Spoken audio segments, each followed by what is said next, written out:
Razorback fans, we are back with another episode of Razor Recap. With being bye week this week, we are talking Arkansas basketball and the big matchup that we had in Dallas with Baylor last night. Before we get started, don't forget to check out, and Razor Recap is brought to you by Scarlet Letter and Jared's Kickin' Sauce. Go check them out today. Scarlet Letter is Arkansas's very own handcrafted seltzer made right here locally in Northwest Arkansas. And Jared's Kickin' Sauce, same thing, locally owned in Southwest Arkansas. Go check those out today. Fantastic products. And we'll jump right in here. Arkansas, has the quote-unquote neutral site game down in Dallas with Baylor and falls 72-67 5-point loss.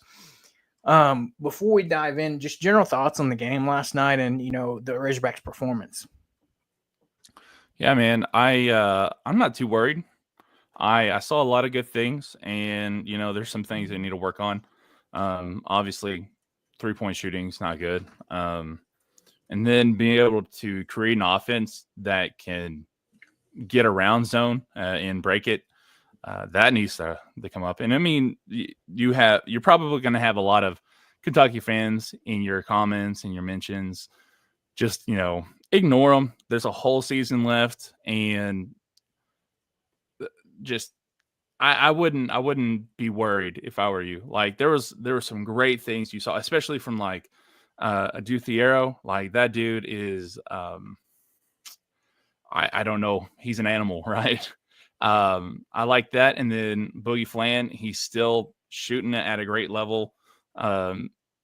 Quiet 17 points. Whenever I looked at the stat chart, I was like, wow, I didn't realize he was getting that many shots in, and it was mostly the 3-point shots that he made. I guess that he had three. He was 3 of 5, and that's a lot better than what he's been doing. I mean, he had like 1 for 8 on Wednesday against Lipscomb. So, and then there's also like the injuries, like Johnell Davis. His wrist isn't 100%, and when you got a guy who is here to make threes, that's going to affect it a little bit. And then you also have Jonas Adu, who probably isn't 100% either. So I'm not worried. I like the fact that they fought to stay in the game and at least got to where they were tied multiple times. But yeah, there's stuff to work on, and I feel like they're going to do that. So. Yeah, I feel that same sentiment, and I think it's one of those things where you think about it. It goes back to it's almost like a broken record thing. You got to remember this team is coming together. These guys are each game by game learning how to play with each other better, and it's like Coach Cal said in his press conference last night. He kept, Coach Drew down there kept running that zone offense just because, Coach Cal said we've only had 5 guys for a few weeks now. So, as they're trying to get guys healthy, so they haven't had a ton of time to practice, 100% of like all the different types of looks they're going to get with zone and everything. And it's like you mentioned, guys are still getting healthy. You've got Jonas Adu that, after the game this past week on Wednesday, Coach Cal said he was about 75%. And then, like you said, that nagging wrist injury that Johnell Davis has, you don't see that as much from, if he drives in, down low or, shooting from the free throw line, because he was 4 from 4 last night. But where you're seeing the big issue is from the deep ball. And, like you said, that's what we brought him here to do. A guy that shot 50% from the corners last year is struggling this year so far, 0 of 5 in this game. And, I think it's once he gets that wrist injury, feeling better, we were talking right before we jumped on here, any slight discomfort or stiffness in that wrist is going to affect or alter your shot. And I think that's what we're seeing right now. But like you said, Boogie Flan quietly having a great game, 17 points, 5 of 13 from the field, 3 of 5 from the 3-point line, and 4 of 4 from the free throw line. So, quietly, like you said, having a great game. He's definitely the real deal. I feel comfortable saying that. And, to Big Pigpen's point here, and I think it's because he's really having to play more of a different spot compared to when Adu's healthy. But Big Z's defense, he struggles at times, especially coming off some screens and, when guys drive in and, cut to the lane. I think that's something that might get better once you see Jonas Adu healthy, because Jonas Adu is going to play the 5 when he's healthy. That's just, and you see Big Z trying to fill in for him, and I think that's why you see Brazil playing a lot of minutes right now as well, because they're trying to, fill in for Jonas Adu, because you had Brazil play 22 minutes last night. Big Z played 17, so they're trying to just fill in for him. Like Adu played 9 minutes last night, but it's really hard to have a big effect on the game when you play 9 out of 40 minutes. Yeah, and the thing is it was a little disappointing with Big Z, because he's had double digits in everything that's been televised. I haven't really checked out the TCU box score, but he just wasn't able to beat Baylor's bigs, and it kind of sucks because he's like 4, 5, 6 inches taller than him. So I don't know. There's a little. I don't want to say it was an effort problem. It just maybe he was just a little bit slower than what we thought because of playing so many, smaller teams. Well, just one smaller team really. Against Kansas, they didn't have their number 1 big, right? Hunter Dickinson was out. They had the guy that I can't remember his name, but he's more like a power forward. I think he was playing center a lot though. But still, I mean, I don't know how much he's going to help, especially when we get into SEC play, because they're really, really tough. They're really physical, and I'm a little bit worried about it. But the thing is, I feel like he's got to stop trying to play like a guard too. There was one sequence where he got it in the high post, and then he started to dribble, and he got it was stolen. And whenever he ran down to the other side, they beat him on a pick and roll, and then they called a timeout, and Calipari took him out. So I don't know. I don't know what the fix is with him. Maybe it's just got to take some time, get a little bit stronger. But I'm still not even like super convinced that he's not going to do a lot with us whenever AD comes back. But I liked what I saw from Trevor Brazile too. He wasn't bad. He didn't score a lot. He had 4 points. He didn't shoot it a lot either. He was 2 for 3. The one miss was a 3-pointer, which everybody missed 3-pointers yesterday except for Boogie. So, and then 22 minutes. I mean, that's here or there, but there was a lot of stuff he did off, stuff that's not on the stat sheet, like affecting shots and playing great defense. I think he's making a lot of effort plays, and I think that Coach Cal mentioned that that's going to get you more playing time. That effort to go in there and fight for rebounds, and sharing the ball, passing it, and things like that. He said if you got a guy that's going to fight and work for that, he's going to get more playing time. And I think you see Brazile doing that, and I think it's maybe helping his game a little bit. Like he's not having to be worried about, like last year.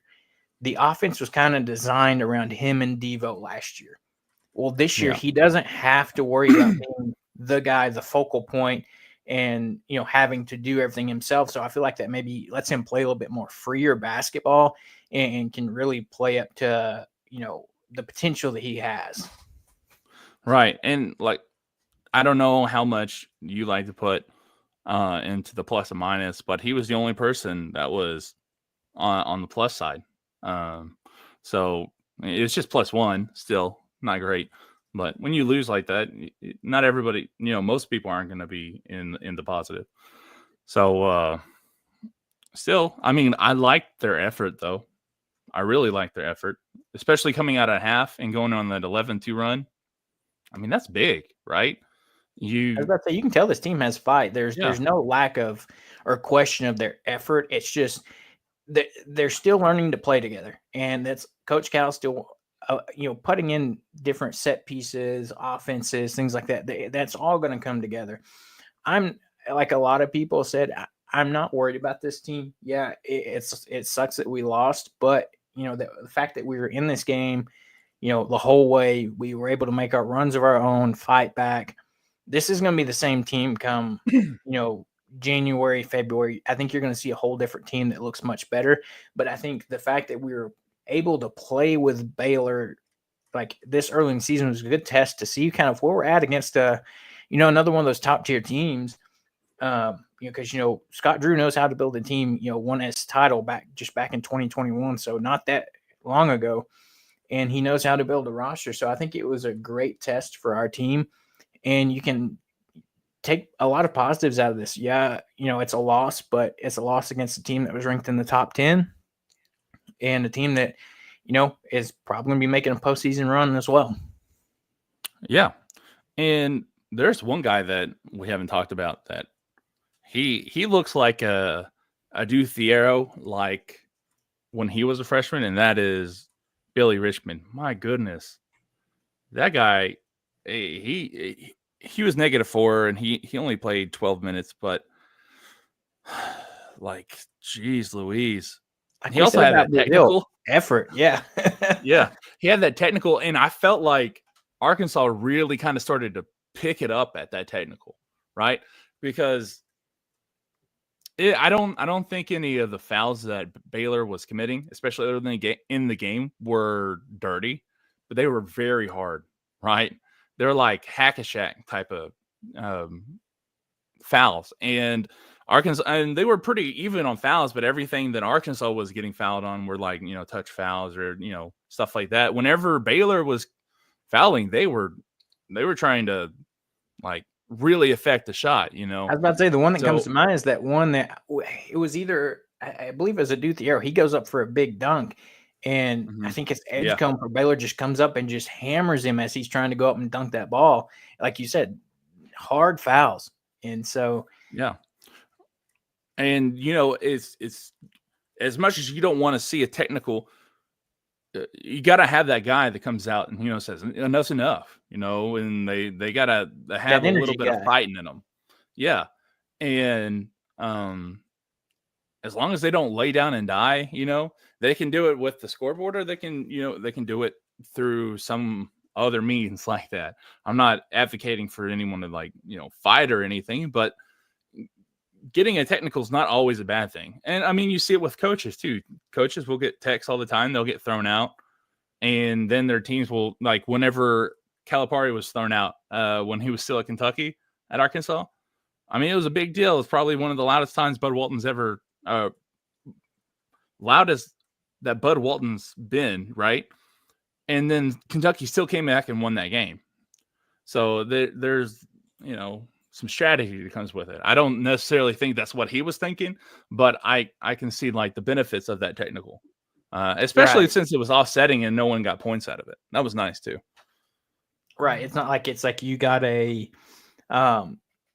disadvantage from that, with it being offsetting. Because I mean, it's like, yes, Billy Richmond had that, but it's like, there's a little bit back and forth between him and that the Baylor player that kind of caused all that. But yeah, like you said, at the end of the day, technicals aren't the worst. You hate to see guys get them, but like you said, seems like it kind of sparked a little bit from the team, a little bit, made them fight a little bit more and work harder. But, we just mentioned another guy that went absolutely insane last night, and I think you're seeing more consistent play from him. And what Kentucky expected from him last year is a Duthiero. Yeah. I mean, what a game by him. He didn't have the best showing against Kansas, but he came out, led the team against TCU, and then just kind of continued that here. And, 24 points, 10 of 15 from the field, 2 of 4 from the three-point line, and 2 of 4 from the free throw line. Had 6 rebounds, 2 assists, played 31 minutes. And, man, can this guy play basketball? Like, yeah. He's a guy that, it seemed like when Arkansas was down or struggling, kind of was the guy that said, hey, put the ball in my hands and I'm going to do something with it. Like highlight play after highlight play for him, really attacking the rim hard, not to mention those few times he stepped out and hit the three as well. So I think you're seeing his game get more refined, if you will, because he was such a raw player last year. And it's like we talked about, on my show earlier this week, it was with with David is that he is a guard and a forward's body. If you remember, he refined his guard skills and he got to Kentucky and he grew more.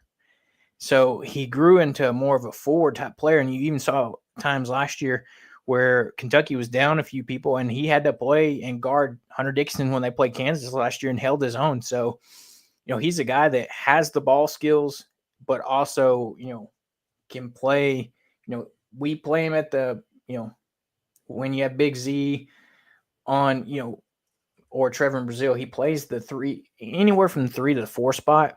And, I think he's going to only get better along with a lot of this other team throughout the season. Yeah. I mean, he's the one who started off that 11-2 run in the second half, right? He had a jumper that was good and came back, had a 3-point, and then free throw. I mean, that's six points right off the bat for him, and then within 5 minutes they were tied. So that's what he can do is he'll like you said, bring that energy, and then he can also take over a game. Like, I don't think he'll be someone that averages, 15, 18 points a game or anything like that. But there's some nights he can get 24, 25, Hey, who knows? Even against some of these smaller teams, he might even go for 30. So yeah, he's one of those guys like the announcers were talking about last night that, he's one of those guys like, even though, like you said, he can take over a game when you need him to. Like if there's a spot where, we're struggling or, like that run last night, we were in a little bit of a drought or whatever it may be, or coming out of half to set the tone. He's a guy that can come out there and give you that spark and, help you out. But like you said, he may not be that guy that averages 20 points a game, but from time to time, you'll see him have like this game, 24 points. I believe he had 17 against TCU. And then, you look at the Kansas exhibition game, he only had 2 points. So yeah, I think it depends on, he's going to be a quote unquote situational player. Any given night, he's one of those guys that, given the right situation, can go off for having a 24-point game. Yeah. And he's becoming more like a 3-level scorer too. So he can play down there in the post and he can play mid-range. And last night, like I said, one of the first things he came out with out of the locker room was a 3. And I think he was like 1 for 2 or 2 for 3. Like, I can check. He was 2 of 4. 2 of 4. Still, I mean, like 50% from 3. I mean, that's especially a guy who's like 6'8", right? Yeah. Or how tall is he? I don't know. But I believe he's 6'8". A forward. And you can kind of stretch the floor with it, right? But I mean, I don't want him to be hitting those all the time, trying to shoot 3 points all the time. But still, I mean, it's there whenever you need it, right? And that's you gotta have those kind of guys. Yeah, in the TCU game, he went for 20 points, was 8 of 13 and from the field and 1 of 2 from 3. And then you look at just the Lipscomb game the other day, he came out and only had 8 points, but it's going to vary. Like that, the Lipscomb game, you had better guard play that kind of shined in that game where we were just clearly better. And I think that's been the story. I mean, even from Bill Self, is that we're probably going to have one of the better back or guard plays in the country. And I mean, that's what Bill Self said after the Kansas exhibition game. He said he's probably not going to see a better set of guards all season than he did playing against Arkansas with Boogie Flan and DJ Wagner in this game. Yeah, and there's just like, because if you look down at the comparison sheet,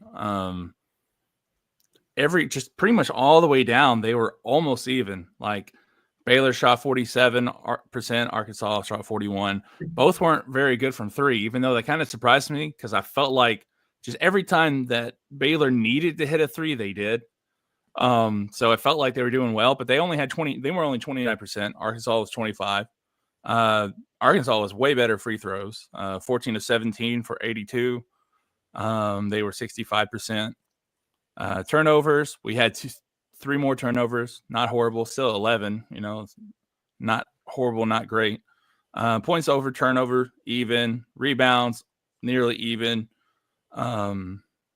Second point chances, nearly even. But where it comes down to is the points in the paint. And that's really where it stuck out to me, is that Baylor had 38 points in the paint and Arkansas had 28. And whenever you got guys like Jonas Adu, who obviously is not super healthy, but Trevin Brazile, Adu Thiero, Big Z, those type of guys that are in your front court, you got to be better than that, right? 28 points, you got to be better than that. Yeah. So, and especially defending it, right?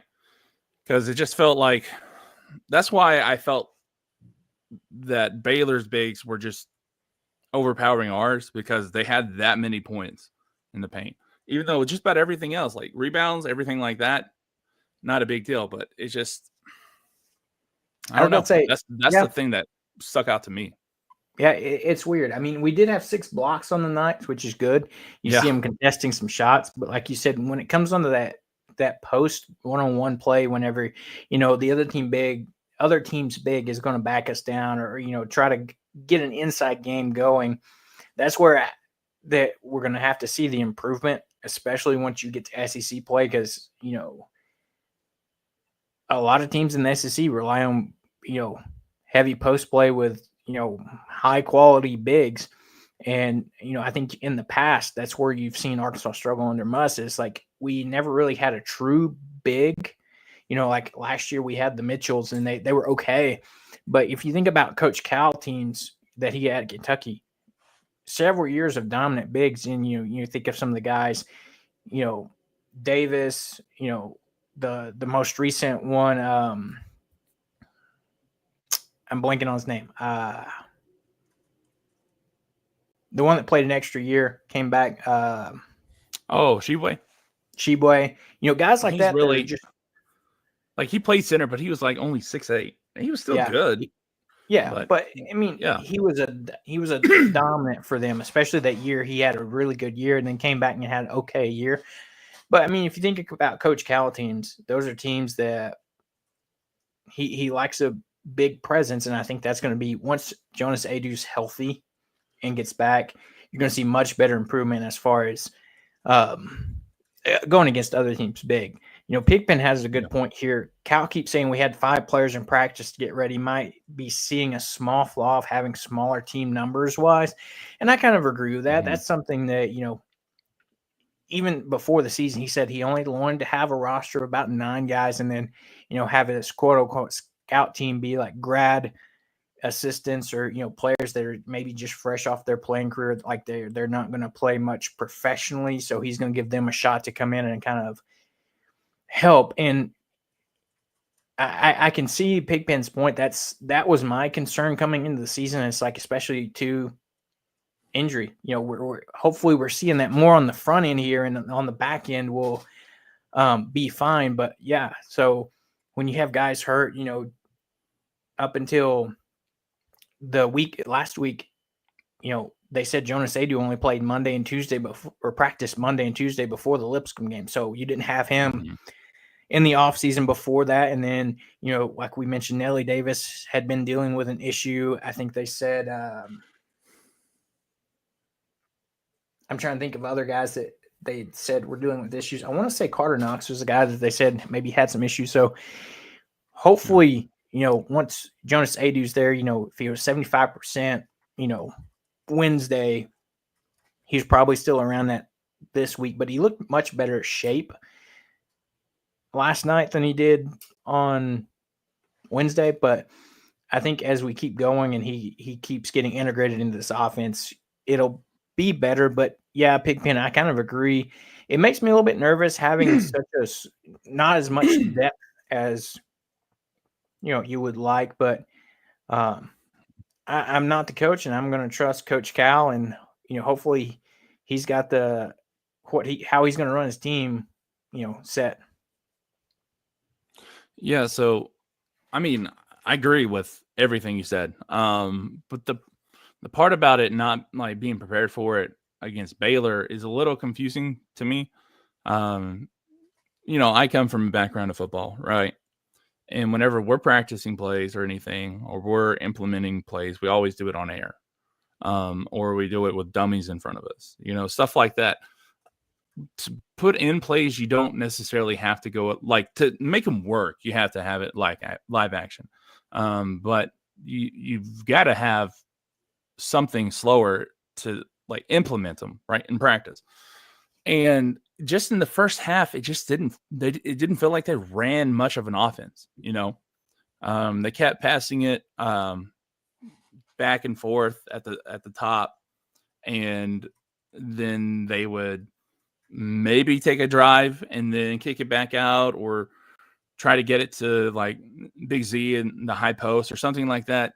But it just didn't feel like it was smooth. And in the second half, I felt like there was more of that going on, like more of a conscious effort of trying to beat the zone instead of just trying to, play one-on-one and get around some people.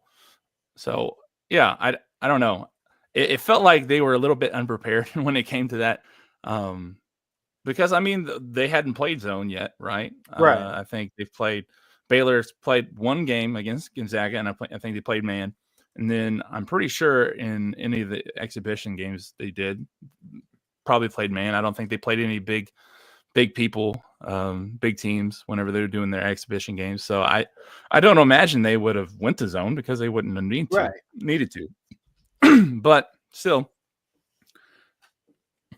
maybe that's what it was. I feel like that's more or less what it was because they didn't expect a zone. But I feel like you got to still make that in-game,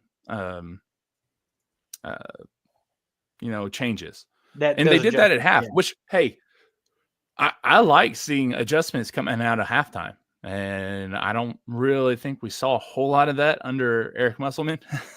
They just kind of came out and they were more energized, maybe, or because I don't know how many times he went in a halftime down and they lost. But I think they had to, because I remember Hawg stats on Twitter. He posts a lot of stuff like that. I'm pretty sure that was one of them, that whenever Arkansas goes down with Eric Musselman, before halftime, they less likely to win.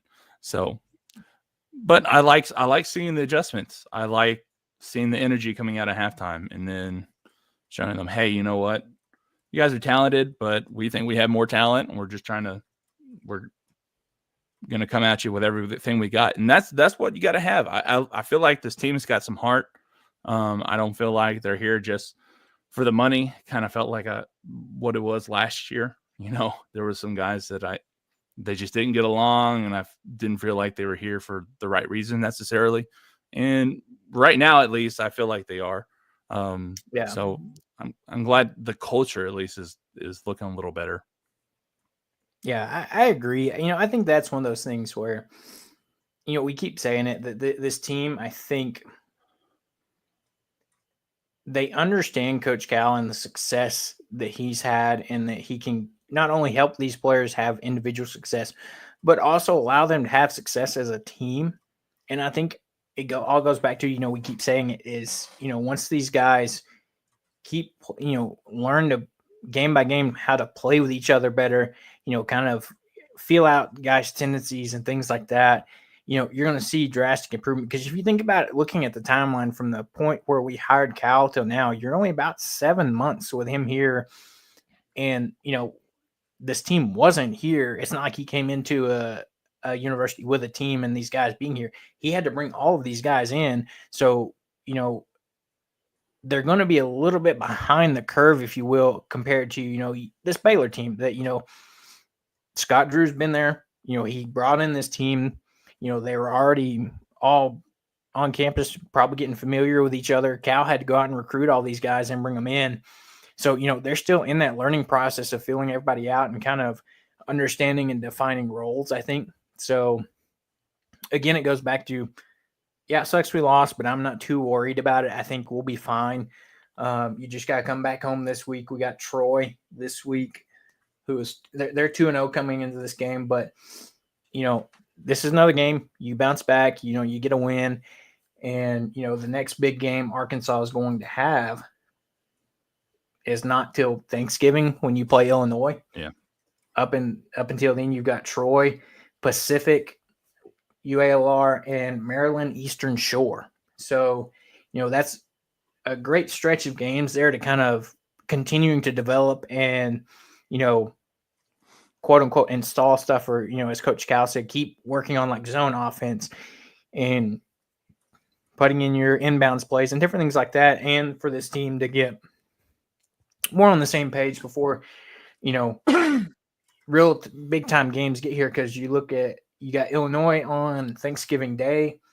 Well, a few days later, you have the SEC ACC Challenge where we go to Miami and play a Miami squad. And then, just a week later, you play Michigan and New York in Madison Square Garden. So, after that stretch, competition level is about to jump up really fast. Man, the days of playing nobody at the beginning of the season are over. And I'm here for it, man.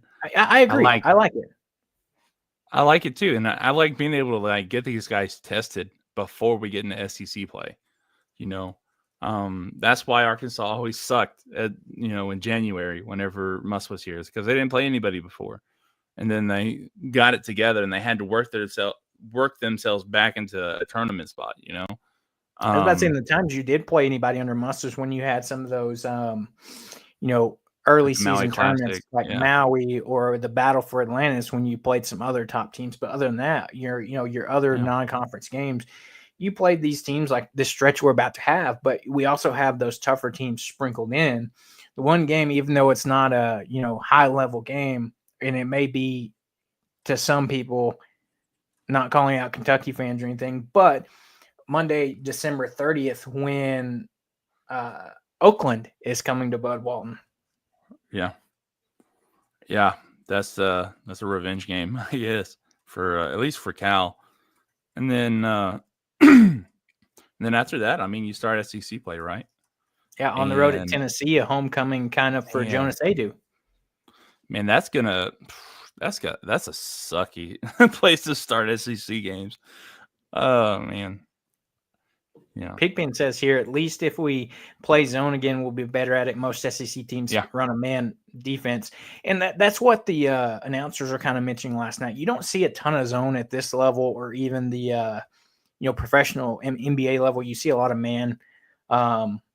You don't see a lot of zone. I mean, you'll go in a sense like last night. Yeah, maybe Baylor didn't intend to play a ton of zone, but they saw that it was working and we just weren't playing well against it. So why stop running it if it's working in a sense? So, that's the thing. We work on it because, teams are going to start looking at some tape and be like, okay, if we throw zone out there, these guys are going to struggle. But if we can, continue to practice and get better at it, then, play zone. If you want to, we'll still figure out how to beat it and force you to switch between, zone, man, whatever, type of defense you want to run. Because there was sometimes yesterday, Baylor was like lining up in zone, and then they played this like hybrid, like man zone type stuff. So that was also a little bit confusing, I think. But yeah, I agree with Pigpen. I think he's gonna probably play a lot of zone, especially whenever they go against like all the smaller teams like Troy and Little Rock and stuff like that. They're gonna see that tape and they're gonna be like, well, the best chance we have is to keep them from make them shoot threes. So that's probably what they're gonna do, and that's gonna be great practice, right? It doesn't matter if you don't have that many guys at practice. If all your games everybody's playing zone, you're gonna have practice in games. And even if they are playing zone, you should be talented enough to overcome those teams, at least on a regular basis. So yeah, I agree. I feel like whenever they get into SEC play, they'll probably be ready for both. And let me see. So, but I mean, that's kind of what they did to Musselman's teams too a lot. Is people who would play man all the time, they switched to zone when they played Arkansas. About the only team that didn't was Kentucky. And that's because I don't think Cal likes to play zone at all. So even him, I think they switched once or twice the past couple of years. So still, yeah, man, the rest of the season looks good, though. I'm excited to have Oklahoma come to Arkansas instead of having to play in Tulsa. Right. You know? That's another one of those quote unquote neutral site games that's truly not neutral site. I mean, even though Tulsa's not that big of a drive from Fayetteville, I mean, we had a lot of great fan turnout just like we did down in Dallas, but it's still, when it's a neutral site game in the opponent's home state, it's still like, is it truly, neutral site, if you will?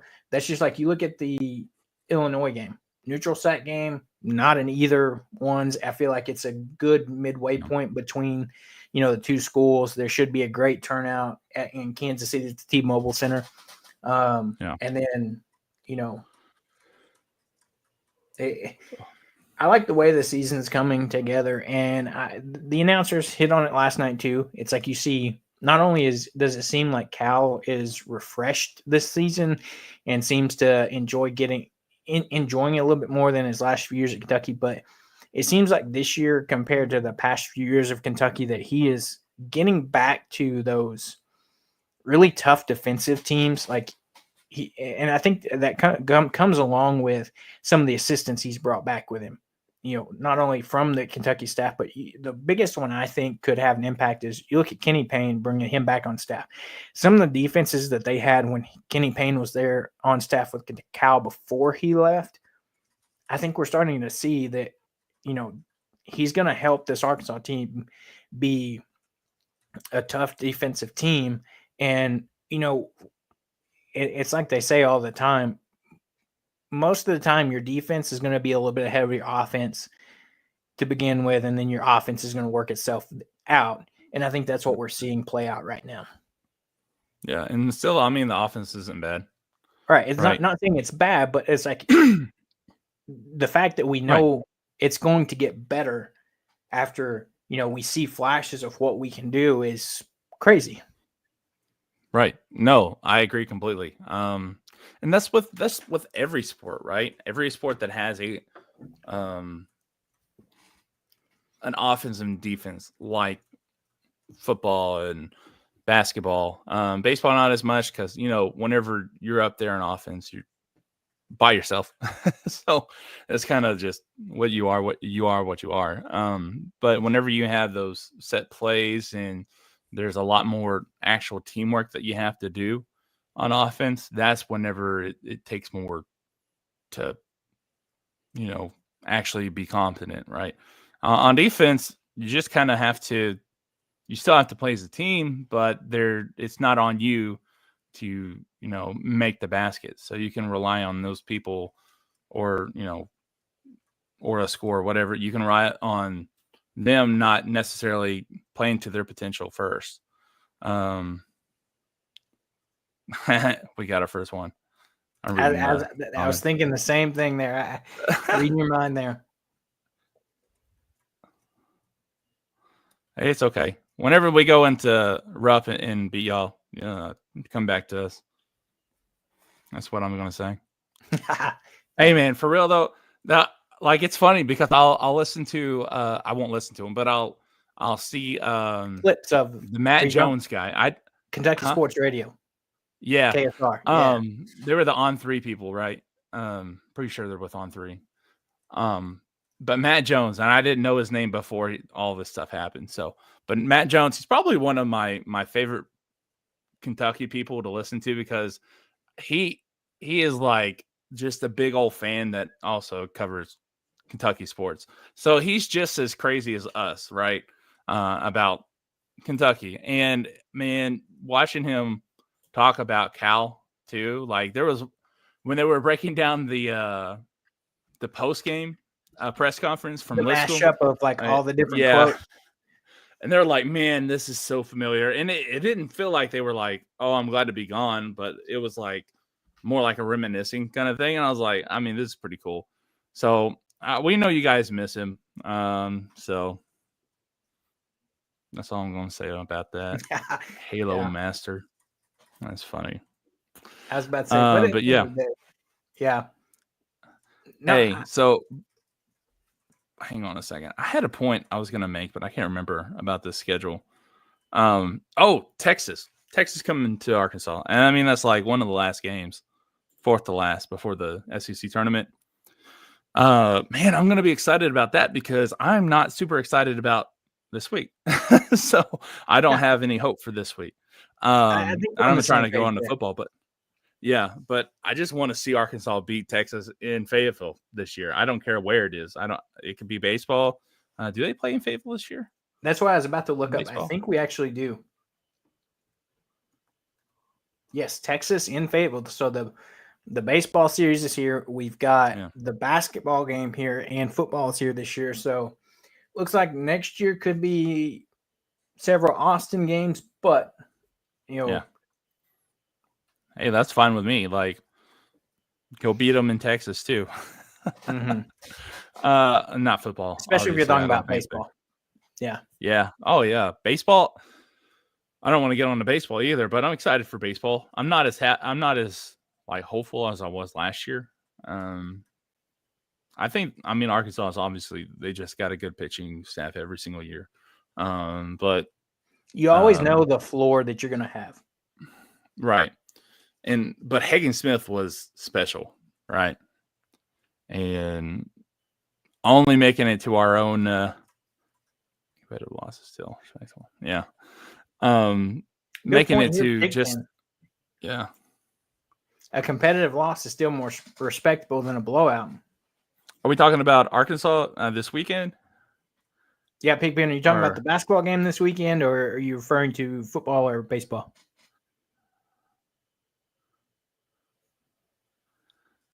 Because if it's basketball, yeah, for sure. Like, he Texas. Said Texas. Okay. Yeah. Okay. And it's about that. Yeah. So like, yeah, I mean, this weekend was I liked the fight that they put in, especially whenever it's the beginning of the season. There's not much that, if you lose a game right now, it's like, it's whatever. But I still like seeing that fight out of them and seeing some good things. And then obviously there's stuff that you need to work on. With football, I want to say that, but also I really just want to beat Texas. Like I don't care how good they are. I just want to beat them. Right. And here's the thing, like, so whenever I was in high school, I played for Silent Springs, right? And we sucked. We were always bad, right? My sophomore year, not bad. But the people I always wanted to beat the most was Greenwood, right? And, obviously Greenwood is Greenwood. And my favorite memory is whenever I was a sophomore that we beat Greenwood. And I actually got to play a big part in that game. And it's like having that person that's so much better than you, and they don't really like think of you as that rival or whatever. Mm-hmm. Just going and beating them, like you just hate them and you want to beat them no matter what. And that was Greenwood for me, and that's what Texas is for me with Arkansas.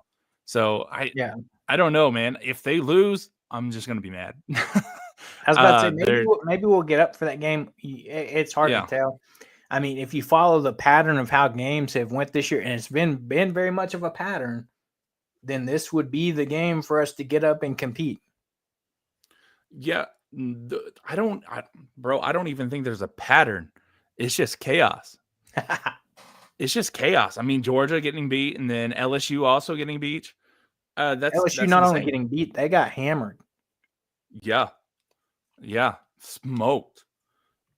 And then you see Tennessee get the win, but then you have Nico getting hurt, and we don't know the extent of that injury. So it's just weird because it puts the SEC as a whole. Like at this point, you don't know who's going to come out on top.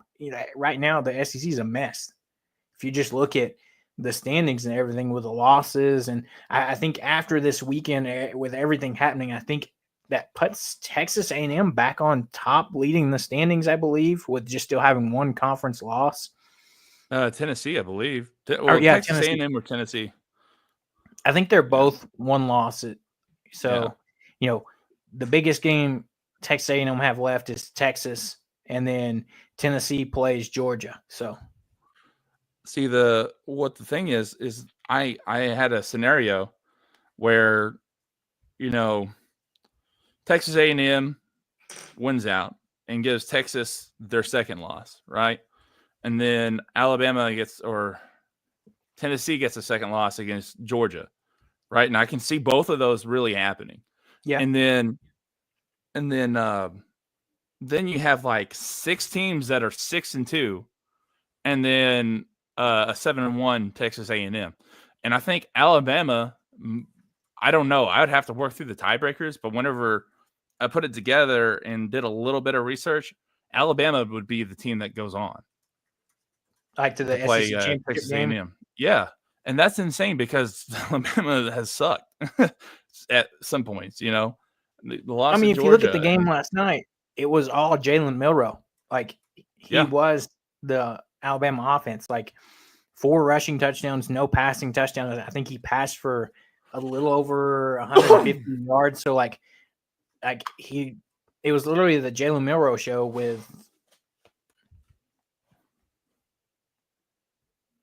But I mean, it's gonna be interesting to see where the SEC ends up, but even just college football as a whole, because you had Miami losing to Georgia Tech yesterday. Ole gave Miss Clemson a little bit of hope, right? I was about to say that doesn't that put SMU clear in the driver's seat as far as undefeated in ACC play now? Yeah. And then if Miami loses another game and Clemson wins out, then Clemson goes. Because Pitt lost to Virginia yesterday as well. Pitt lost to Virginia, and then basically it's the 3-horse race. So it's really Clemson, Miami, and SMU, and it's really more or less Clemson or SMU and Miami. Kansas because Iowa State. Yeah, that's insane too. Iowa State back-to-back losses. Man, back-to-back losses. That sucks for them. But Indiana's still out there doing. I was about to say, look at Indiana. Getting a big win against. Even though they're not the Michigan they were last year, but I feel like that was a good test for them. Like Indiana's biggest game they have left is Ohio State. Yeah. I still think we're going to have Indiana in the Big Ten championship game. Yeah. Because I don't know. Was Ohio State? I think they only have one conference loss, and that was to Oregon. Oregon's undefeated. Yeah. So if you have a one conference loss Indiana team and a one conference loss Ohio State team, I don't know if they'd put them in there. I don't know how. Well, I don't know how their tiebreakers work either. So Oregon is also in the Big Ten now, and they're undefeated. Right. So it's Oregon, and then it's probably going to be Indiana or Ohio State. Right, whichever one, because they play.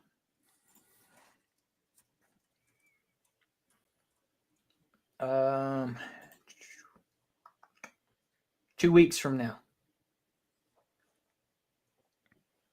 Yeah. And it's at Ohio State. So, hey, you know what's crazy is that this whole realignment thing, there's at least one new team in each one of the Power 4 conferences that wasn't in that conference last year that is at the top of the conference. Like you have Oregon, Big Ten, you have SMU with the ACC, Texas, SEC, even though they're probably the worst out of the 4.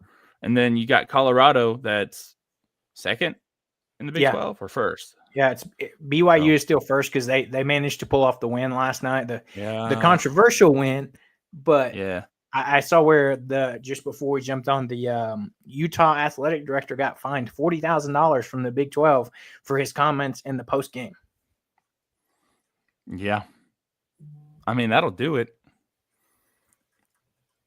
It's not like he's not going to be hurting for money or anything. He's an athletic director, but still, Shoot. So you've got BYU That sitting wasn't atop bad. the Big 12, which I mean BYU is new. Yeah. This is only their second year in the Big 12, so Yeah. So you got BYU, you got two newcomers basically, BYU in Colorado at the top. And Big 12 is still that conference that likes to cannibalize itself, right? yeah. They're still, and it's amazing that BYU's gotten this far without getting a loss. So ACC feels like that to me this year. The only team that hasn't got a loss though is SMU, but SMU still has a loss to BYU. So I don't know. Yeah, because I mean, if you look at BYU's schedule remaining left for the Big 12, they have Kansas at home. They go to Arizona State and Houston at home. So they got a good chance at winning out. Yeah. And then Colorado's got a good chance of winning out too. I'm pretty sure. I don't. Let me see.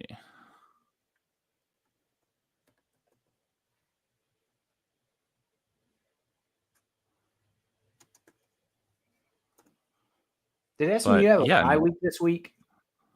SMU, yeah, they had a bye week. Yeah, Colorado's got Utah, which I mean they might be pissed coming back, but they've got Utah, Kansas, and Oklahoma State. So yeah, no, I see them. So it's more than likely you're going to have BYU, Colorado in the Big 12 championship game, and then just because it's funny, Notre Dame beating Florida State yesterday, 52-3. Jeez. And then today coming out, Norvell fires offensive coordinator, defensive coordinator, and wide receivers coach. I mean, he had to. Yeah. I mean, if he didn't, it was going to be him. I was about to say, was it one of those where it's like either you go or it's my job? So sorry, guys, but, hit the road. Boy, I got a question for you. Do you think, I mean, they put out the athletic director put out a memo or whatever about Billy Napier staying. It blew my mind. Do you think that changes a little bit after the whooping they took? Because it was like 49-10 or 49-17, something like that, but it wasn't even that close. Here's what I saw, and I think could be a real possibility. I think they may have put that statement out because just right after they put that statement out a few days later, the whole debacle with Todd Golden and their basketball situation came out. So that might be a side thing of they don't want to have to try to be doing two coaching searches at one time. What happened with Todd Golden? So there's some Title IX allegations against him for potential stalking and sexual abuse. And I'm not 100% what all goes into it, but those reports came out end of this week. And, that statement from the Florida athletic director came out like on Monday of this week. Mm-hmm.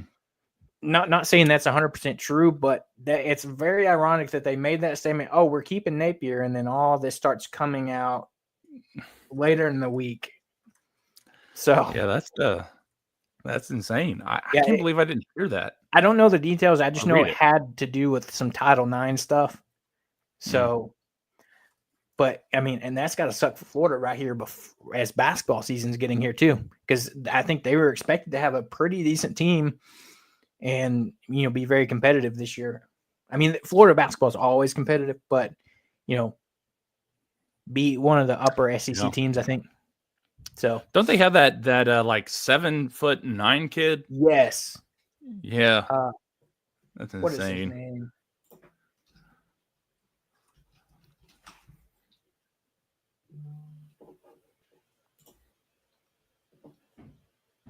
They're 2-0 on the season so far.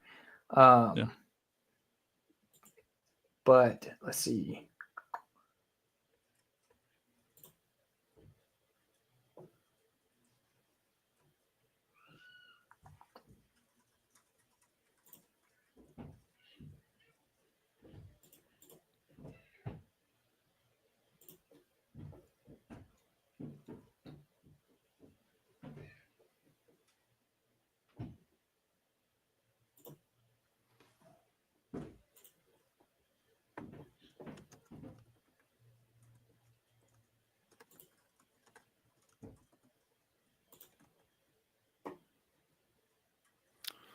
Oliver Rouault. I don't know. It's a French last name. Rioux. Yeah, Rue. I Yeah. don't know how to say it, but Yeah. it doesn't look like Still he's played 7'9". this season yet. So Yeah. according to the stats, but yeah, Yeah. And he's a walk on. So, but still, I mean, that's incredible. Like he was over next to their 7-foot guy in like one of the warm ups, and he just towers over him. That's insane. But still, I mean, we've last 10 minutes we've talked about everything except for Arkansas sports. But there's just so much going around right now, and yeah. it's crazy, especially football. Because can you imagine if we still had a 4-team playoff this year? That do you know how many people would be rioting in the streets because their team didn't get a playoff spot? Yeah. It's I mean, insane. yeah, kind of to your point that you said a while ago, Pigpen says, I think that keeping Billy's statement is Yeah. a little bit premature, especially, Yeah.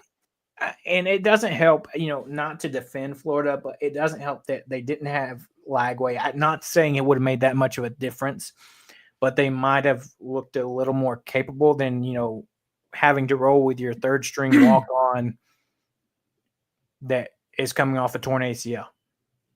Yeah, that's true too. But I mean, but at the end of the day, Texas still probably wins that game pretty big. But Florida may look a little bit better because it's all said and done. I think Mertz is done. DJ Lagway's your future. Yeah. At least the foreseeable future.